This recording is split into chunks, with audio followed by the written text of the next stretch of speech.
Hi, everybody. My name is Alexandra Trumbull-Holper, and it is my honor to serve Beloit College as its Associate Director for International and Transfer Admissions. I'm here today to talk to you about choosing your right fit college or university. I'll be providing some ways for you to start narrowing down that massive college list and to help you identify what aspects are going to matter most to you in determining that right fit for college. So in order to do that, I will stop sharing my video and start sharing my screen so that you can move through my presentation with me. So I've stopped my video and I'm now sharing my screen. So hopefully you can see this presentation, Choosing Your Right Fit College. So in order to get started here, where to start? The reality is there is no single tool, no single formula or perfect checklist that exists out there to help figure out what's the best school for you. We're hoping that students and families consider both measurable and immeasurable qualities that a college or a university possesses. And in the end, it really comes down to what matters most to you, because what matters most to you is going to differ from what matters most to the student sitting next to you in class. So what matters to you? Here are some ideas for where to start when you're narrowing down that college list. What matters to you might be which school is going to provide you the most meaningful learning experience. Whether that means the size of the classes, the way that the faculty approach teaching, the opportunities for learning outside the classroom, whatever learning means to you, whatever meaningful learning means is going to matter. How does this school foster student success? That's very important to a lot of students. How does the college help you reach your goals? What is the campus culture like? Is the university affordable? Is this going to be a feasible option? Perhaps the location of the university and college matters to you. Perhaps you have ideas as to whether you'd like to be at a small school or a large school or somewhere in between. So we'll be moving through some of these ideas. Meaningful learning. It is important to look up some measurable factors of success in colleges. National rankings, regional rankings, they are a good way to start narrowing down that list because, as you probably know, colleges and universities are ranked for different things. They're ranked for the quality of instruction, the quality of advising, diversity, how innovative the campus is, what the facilities are like. There are lots of different measures of quality and measures of success that a ranking can show you. But rankings do not tell you everything, right? They're a good way to narrow down that list. But just because a school ranks #1 in undergrad teaching, in number of research dollars, in small class sizes, anything like that, it still doesn't mean that it's the right fit for you. It doesn't necessarily mean that you would be happy at that particular school. So, even if you're just considering universities in the US, there are over 4,500 accredited institutions. So you have to start somewhere and narrowing down the list. And like I said, rankings are a good way to start, but we just really hope that you don't end your search on rankings as well. So the faculty should matter, right? You should be choosing your school for the quality of the teaching, for the type of work that's being done there, who the faculty are, what their research projects are, their teaching philosophies, all of that can matter very, very much because that tells you what type of learning environment you would be entering. The spaces on campus matter as well. If you know you want to study computer science and you see evidence that the schools you're considering have excellent technology and facilities, then that'll be a good sign for you that there is institutional support and kind of academic support for that area of interest. If you're interested in studying art, are you seeing art studios on campus? Are you seeing imagery of students doing what you love to do there as well? Does the campus have athletic facilities, libraries, observatories, science labs? Does it have the facilities that you would want in order to reach your goals? In the end, we're really hoping that you choose a school that's recognized for the things that matter and the things that matter to you in particular. Student success matters a lot. Perhaps you're looking at what high impact practices the colleges and universities offer. College success is not just about getting good grades and getting good test results and graduating with a high GPA. College success is also about what you do outside the classroom. And so the school that you select will hopefully offer that level of involvement and engagement that you want. It should offer that level of advising that you want, that level, if you want your advisor to hold your hand all through college or really just set you on a path of independence, that's going to matter as well. You'll want to know that the university has support services that are there to help you reach your goals as well. And also, again, back to those measurables, one really good metric of student success is something like graduation and job placement rates. You want to see that the institution delivers on its promise, that it is demonstrating what it says it will do in terms of helping students reach those goals and find success. Campus culture should matter a lot. Again, even if the university is ranked #1 across all categories, if it's not the right campus culture, then it's not going to be the right fit for you because you won't be happy at that school for 4 years or more. So, trusting your gut, going with your instinct on how you feel experiencing that campus is going to matter a lot. And right now, especially, a lot of us are experiencing campuses virtually. So, what impression does that school's website give you? Is the school providing ways for you to really get to know campus virtually through tours or opportunities to connect with admissions officers or students or faculty? Some schools are a lot more open about these opportunities than others are. So what kind of impression can you get from what it feels like to be a student on that campus? And is that impression what you want? The student profile, what type of student chooses this school? With over 4,500 accredited schools in the US alone, each school is going to have its own personality, its own philosophy, its own impact that it wants to make on the world.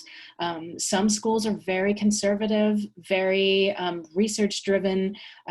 Some are very religious. Some are very liberal. Some are really entrenched in social activism.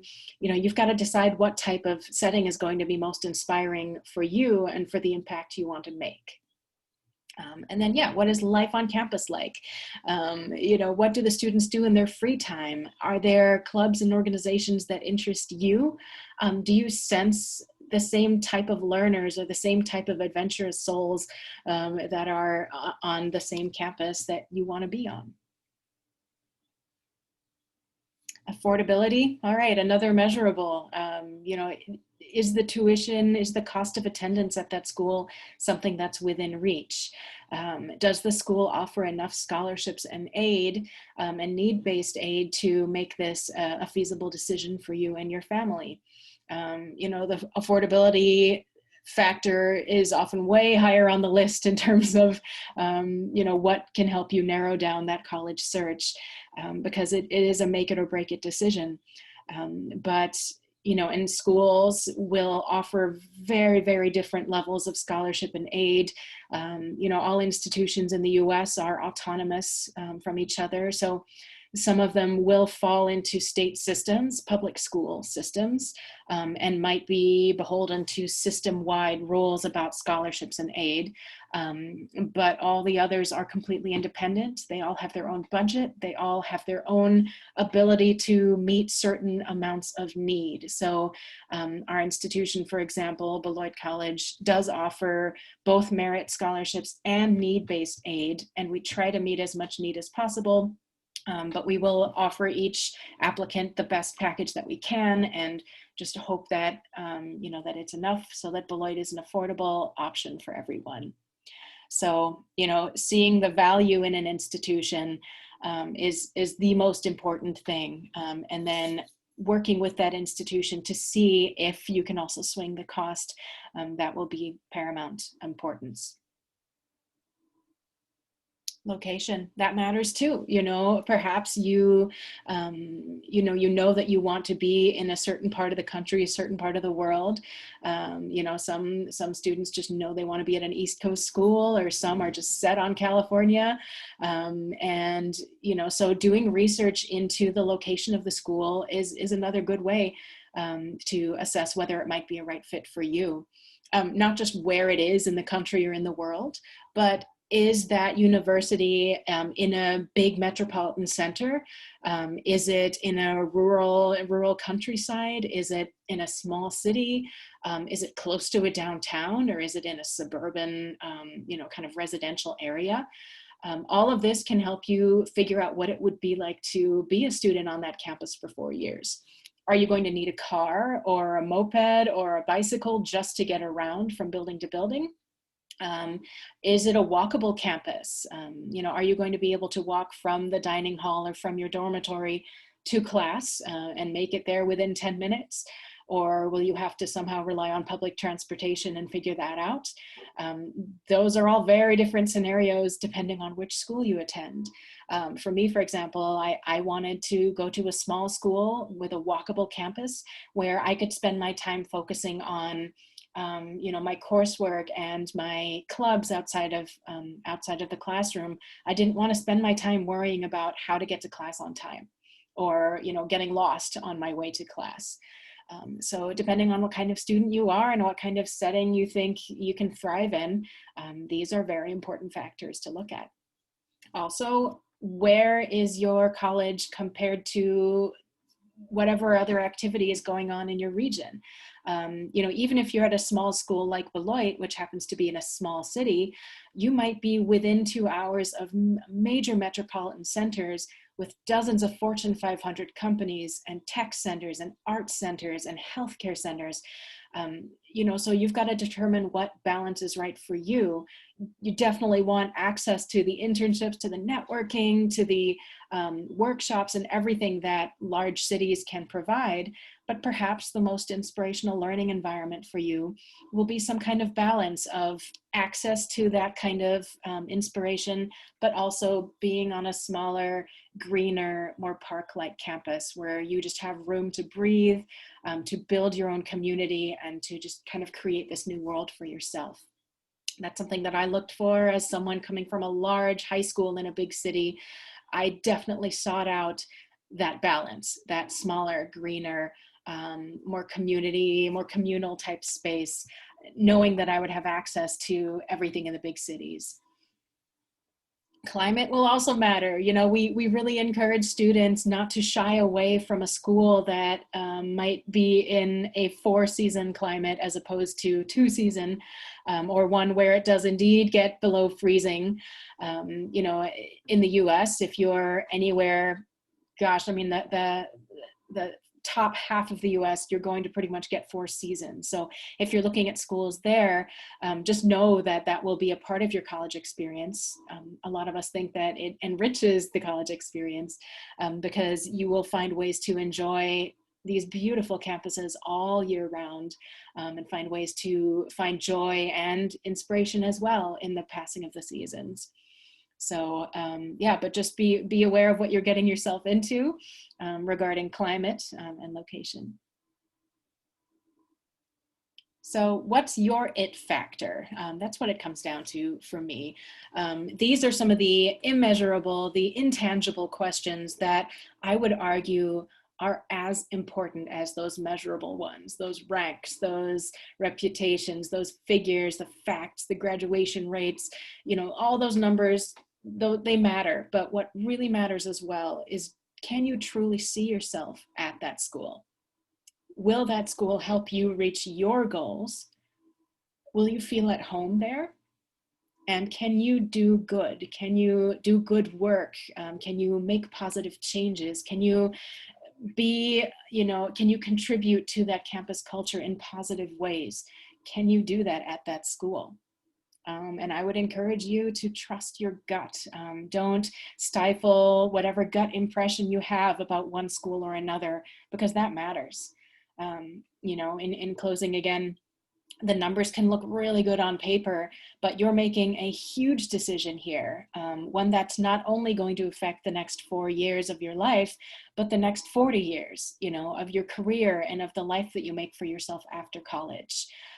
So, trust yourself and empower yourself to weigh both the measurable and these immeasurable qualities. So I am standing by to address any questions you might have. I look forward to connecting with many of you, hopefully through the college fairs, and any students who might be interested in considering a liberal arts and sciences college in Wisconsin. I'd be honored to tell you more. Beloit happens to be the school I attended, so I can speak from experience as a student as well.